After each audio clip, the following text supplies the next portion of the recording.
আহকচোন আজি খুব সহজতে ঘৰতে থকা বস্তুৰে মিঠা ৰেচিপি এটা বনাও। বনাবলৈ যিদৰে সহজ, খাবলৈ যে দুগুণে টেষ্টি। প্ৰথমতে এটা চিচাৰ বাচনত অলপমান শুকান নাৰিকলৰ গুড়ি ছটিয়াই সাইড কৰি থৈ দিলো। এনেদৰে দি ল'লে মিঠাবিধ খাবলৈতো স্বাদু হয়েই, লগতে পিছবোৰ উঠাবলৈ সুবিধা হয়। এতিয়া এটা চচপেনত ডাঙৰ কাপেৰে 2 কাপ গাখীৰ দিলো। মই সামগ্ৰীবোৰ যিটো জোখত বনাইছো সেইটো জোখত আৰামছে 9 জনমান মানুহে খাব পাৰিব। এতিয়া গাখীৰৰ লগতে দিম 3 চামুচ চুজি আপোনালোকে মোটা মিহি যেনেকুৱাই দিয়ে কোনো কথা নাই। লগতে দিলো নাৰিকলৰ শুকান গুড়ি 3/4 কাপ, মানে 1 কাপতকৈ অকণমান কম, আৰু মিঠাৰ বাবে দিলো আধা কাপ মিল্কমেইডৰ ঠাইত আপোনালোকে ইচ্ছা কৰিলে গুড় বা চেনিও দিব পাৰে। লগতে এটা আপেল বাকলি গুচাই ৰুকনিত ৰুকি লৈ গাখীৰখিনিতে দি দিলো। আপেলৰ ঠাইত পকা অমিতা বা আটলাছো দিব পাৰে, খুব ধুনীয়া হয়। আপেল ৰুকাখিনি দি সকলোখিনি মিলাই একদম কম জুইত সঘনাই লৰাই থাকিলো। লৰাওঁতে এইখিনি লাহে লাহে ঘন হৈ ভিডিঅ'ত দেখুৱাৰ দৰে একদম যেতিয়া গাঢ় হৈ গ'ল, গেছৰ ফ্লেম অফ কৰি দিলো। আপোনালোকে বনালেও পাতল হৈ থাকিবলৈ নিদিব। এইখিনি অলপ ডাঠ হ'লেহে ভালদৰে ছেট হ'ব আৰু বৰফি কাটিবলৈ সুবিধা হ'ব। গেছৰ পৰা নমাই এইখিনি কি কৰিলো, আগতেই নাৰিকল গুড়ি ছটিয়াই ৰখা বাচনটোত লাহে লাহে হেতাৰে ওপৰত দি দিলো। মই গোটেইখিনি একেবাৰতে ওপৰত ঢালি দিয়া নাই। প্ৰথমতে হেতাৰে ছটিয়াই দিছো, নহলে নাৰিকল গুড়িৰ লেয়াৰটো এইখিনিৰ লগত সানিহলি হৈ যাব।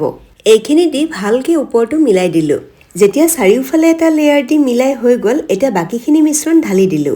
ইয়াৰ মাজতে কথা এটা কৈ থৈ দিওঁ, এবাৰ লখিমপুৰ গৈ চৰ্দি লাগি একদম অৱস্থা নাই। এতিয়া মই একদম চৰ্দি কাহ হৈ বহি থকা মাত এটাৰে ভইচ অভাৰ দি আছো। মোৰ যদি কিবা কথা স্পষ্ট নহয়, বুজিও পোৱা নাই, বেয়া নাপাব। এইখিনি ওপৰটো মিলাই 15-20 মিনিটমান ফ্ৰিজত থৈ দিলো, যাতে অকণমান টান হৈ যায়।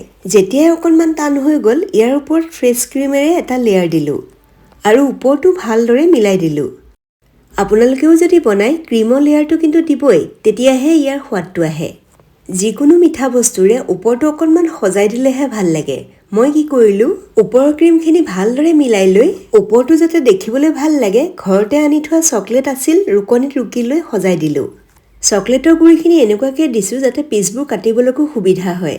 চকলেটৰ ঠাইত আপোনালোকে যিকোনো বাদাম কুটাও দিব পাৰে। লগতে অলপমান চেৰি দিও সজাই দিলো। চেৰিৰ ঠাইত ফল-মূলৰ টুকুৰাও দিব পাৰি। এয়া দেখিছেনে, এনেদৰে সজাই দিয়া দেখি দেখিবলৈকো লোভনীয় হৈছে।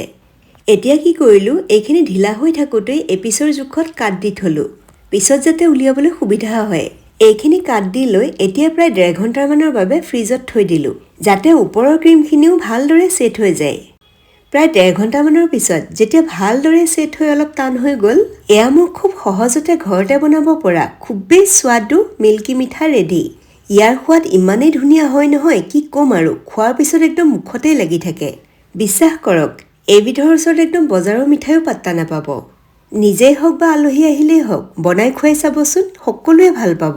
তাতে আকৌ বৰ বিশেষ সামগ্ৰীৰো প্ৰয়োজন নহয়, ঘৰত থকা বস্তুৰেই হৈ যায়। আৰু বনাবলৈওতো সহজ, নে কি কয়?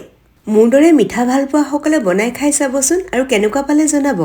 শেষত মই দেৱযানীয়ে আকৌ এটা নতুন ৰেচিপি ভিডিঅ'লৈ আপোনালোকৰ আগলৈ আহি আছো। ধন্যবাদ।